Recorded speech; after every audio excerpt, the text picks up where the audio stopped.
Hi, hello, welcome to Eagle Sports and Sunrisers Hyderabad, the fan team, Orange Army official. మనతో ఉండడం జరిగింది ఇక్కడ and వాళ్ళ యొక్క ఫాలోవర్స్ గురించి వాళ్ళు చేసే పనుల గురించి వాళ్ళకుండే ఎక్సైట్మెంట్ గురించి వాళ్ళకుండే ఆ జీల్ గురించి మాట్లాడడానికి వాళ్ళని కలుసుకోవడం జరిగింది అండ్ వాళ్ళతో మాట్లాడదాం. బ్రదర్, మీ పేరు? రక్షిత్. సో చెప్పండి, అసలు ఆరెంజ్ ఆర్మీ అఫీషియల్ అనేది ఎప్పుడు స్టార్ట్ అయింది, ఎట్లా స్టార్ట్ అయింది? యాక్చువల్లీ మేము ఒక 1 year బ్యాక్ స్టార్ట్ చేసినాం. ఎందుకంటే మనం చూసుకుంటే చెన్నైకి ఒక పెద్ద స్ట్రాంగెస్ట్ ఫ్యాన్ బేస్ ఉంది, ఆర్సీబీకి ఉంది, సో అన్నిటికి ఉంది, ఇట్లా మనకెందుకు లేదు అని. So me and my friend Ajay has been started this fan club. So it's been reached very big in social media. Right. So ఎట్లా ప్లాన్ చేయడం జరిగింది? ఒకసారి ఈ ఆరెంజ్ ఆర్మీ అఫీషియల్ పేరు ఎందుకు వచ్చింది? బికాజ్ నార్మల్గా పెట్టారా లేదా అనుకొని పెట్టారా? యా, నార్మల్గా team hinted us with orange army. So 12th man orange army అని we have started this fan club. Right. So ఇప్పుడు ఇది ముందుకు తీసుకెళ్ళడానికి ఎటువంటి ప్రయత్నాలు చేయడం జరిగింది? We have planning various fan events in Hyderabad. మేము వెళ్ళిన ప్రతి మ్యాచ్కి మేము ఒక గెయిన్ ఫ్లాగ్ తీసుకొని పోతున్నాం సపోర్ట్ చేయడానికి. సో ఇంకా ఈవెంట్ చేస్తున్నాం అన్ని ప్లాన్. రైట్ సార్, మీ పేరు చెప్పండి. మన పేరు యశ్వంత్. ఓకే, మీరు చెప్పండి, మీ ఇన్వాల్వ్మెంట్ ఎలా ఉండింది ఇందులో?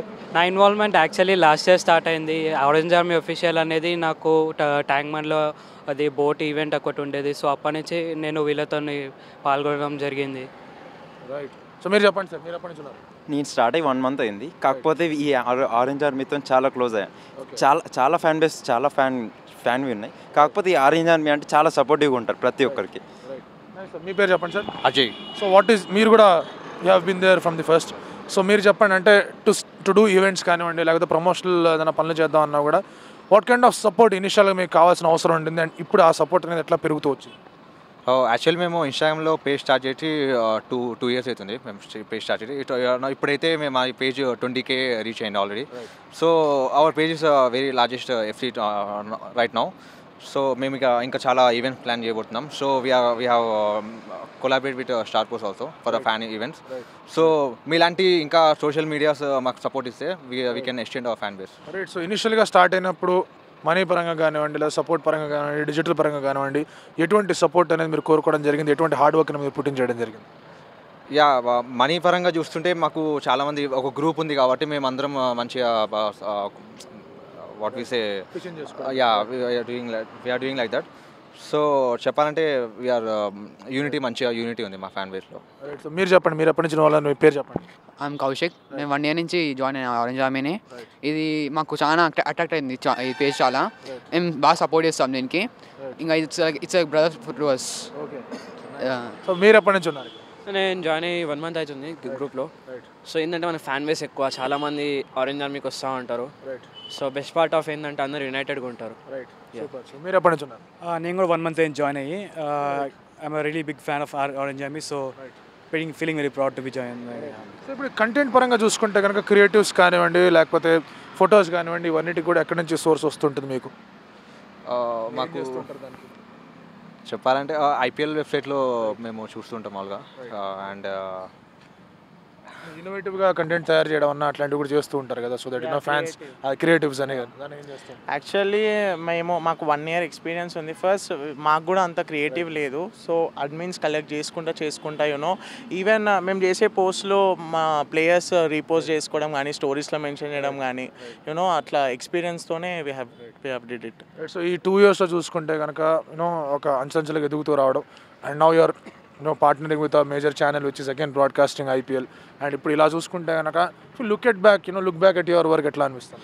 యాక్చువల్లీ ప్లేయర్స్, మేనేజ్మెంట్, మా టీమ్ మేనేజ్మెంట్ కూడా మమ్మల్ని రికగ్నైజ్ చేయడము, ఇట్లా సపోర్ట్ చేయడం, you have really done great work. అని Bhuvneshwar yesterday said me that it's very great to know that Hyderabad has its own fan base. Right. So ఇప్పుడు చెప్పండి, ఇప్పుడు ఒక క్రూషియల్ జంక్చర్లో ఉన్నాం అందరం కూడా. And KKR's loss to RCB అనేది it has some way connection with Hyderabad also because they are tied at the same points. Run rate అనేది కేకేఆర్ తక్కువగా ఉంది అండ్ వీఆర్ ప్లేయింగ్ కేకేఆర్ అని చెప్పేసి కూడా అక్కడ చాలా స్ట్రిక్ట్గా మీ ఆరెంజ్ ఆర్మీ వాళ్ళందరూ కూడా పెట్టడం జరుగుతుంది. సో ఎస్ఆర్హెచ్ వర్సెస్ కేకేఆర్ అనేది how important is going to be and ఎవరు గెలవబోతుంది? So this is a very important match, very crucial moment for us. KKR versus SRH అనేది this a very big match for us. So we should fight back. ఒకసారి మనము కేకేఆర్లో ఓడిపోయాము against them. So we should win this against them for sure. So now you know at this point of time ఏం జరుగుతుందంటే ఇక్కడ ఒక team గెలవాలని చెప్పేసి ఆల్మోస్ట్ 6 teams కోరుకునే సందర్భం వచ్చేసింది. Yes or no? You know somebody expects some other team to be a spoiler for some other team. So అలాంటి పరిస్థితుల్లో 8-8 SRH versus KKR redemption revenge ఏమన్నా పాసిబిలిటీస్ ఉన్నాయంటారు? ఇప్పుడు చూస్తున్న ఐపీఎల్ కండిషన్ చూస్తుంటే ఏ టీమ్ వీకో స్ట్రాంగో చెప్పలేము. ఇప్పుడు చెప్పాలంటే ఆర్సీబీ కూడా ఛాన్సెస్ ఉన్నాయి. సో ఎస్ఆర్హెచ్కి ఇప్పుడు అన్ని మ్యాచెస్ గెలవాల్సిన పరిస్థితి కూడా వచ్చింది. 7 మ్యాచెస్లో అట్లీస్ట్ 6 or 5 గెలిస్తేనే వెళ్తారేమో. ద మెయిన్ అడ్వాంటేజ్ ఈజ్ ఎస్ఆర్హెచ్కి మంచి రన్ రేట్ ఉంది. సో అది నేను చెప్పలేను. రైట్. సో నా 8 points ఉన్నాయి, ఇంకొక 8 points రావాలి to almost qualify to the play offs. 4 victories అవసరం. And if you observe April 23rd Bairstow is getting back. So impact అనేది ఎలా ఉండబోతుంది అనుకుంటున్నాను? ఇంపాక్ట్ అనేది చాలా ఎక్కువ ఉంటుంది, ఎందుకంటే బెస్ట్ ఓపెనింగ్ పేరు పోతూ ఉంటుంది. సో కంబ్యాక్ చేయడానికి ఎవరు లేరు. So Guptill maybe. Right. So మీరు చెప్పండి, ఎన్నో SRH is playing KKR and వెంటనే చెన్నై సూపర్ కింగ్స్తో కూడా మ్యాచ్ ఉంది. They have matches with RCB and all of the other squads. So ఎన్ని మ్యాచెస్ గెలవబోతుందంటారు నెక్స్ట్ 6 matches? నాకు తెలిసి ఆల్మోస్ట్ 5 matches ఈజీ గెలుస్తారు అనుకున్నా, ఎందుకంటే మన బౌలింగ్ కూడా చాలా పవర్ఫుల్ కంబ్యాక్ చేస్తుంది. ఒకవేళ భువనేశ్వర్ మంచి ఫామ్లోకి వస్తే కంపల్సరీ 5 matches మనం ఈజీగా గెలుస్తామని నేను చెప్తున్నాను. Last time all of us had an interaction, we were talking about Vijay Shankar ఎక్కువగా బౌలింగ్ చేయలేదు ఏంటి అని చెప్పేసి. But then last 2 matches somehow he has been getting into the growth. So Vijay Shankar's role అనేది ఎలా ఉంటుంది as a batsmen and also as a bowler? యాక్చువల్గా విజయ్ శంకర్ చూసుకుంటే ఇప్పుడు మంచి ఊపి మీద ఉన్నాడు, మంచిగా వరల్డ్ కప్కి సెలెక్ట్ అయ్యిండు. సో యాక్చువల్లీ బౌలింగ్ ఎందుకు వేపిస్తలేరు అంటే management is already sticked with the 4 bowlers, 5 bowlers. అందుకనే వేపిస్తలేరు అని అనుకుంటున్నాం అందరం. వేపియాలి అని కూడా అనుకుంటున్నాం, ఎందుకంటే have to gain some experience before world cup. And now then middle order సమస్యలు ఎటు తిరిగి ఉన్నాయి. Manish Pandey they are putting him aside. Yusuf Pathan is not playing again. ఒక మ్యాచ్ ఆడలేదు, ఒక మ్యాచ్ రావడం జరిగింది. So middle order still there is some problem, there is still some lock jam. So దాని గురించి ఏమంటారు? సో మిడిల్ ఆర్డర్ గురించి ప్రాబ్లం అనేది ఏం లేదు. If we move Vijay Shankar and Yusuf Pathan as middle order, we can improve our team. So right. Thank you so much Orange Army official. And ఇంకా చాలా ఇన్నోవేటివ్గా post చేస్తూ ఉండాలని చెప్పేసి, మీ ఫాలోవర్స్ అందరూ పెరుగుతూ ఉండాలని చెప్పేసి once again wishing you all the very best. And ఇలాగే కంటిన్యూ చేయండి ఆరెంజ్ ఆర్మీకి.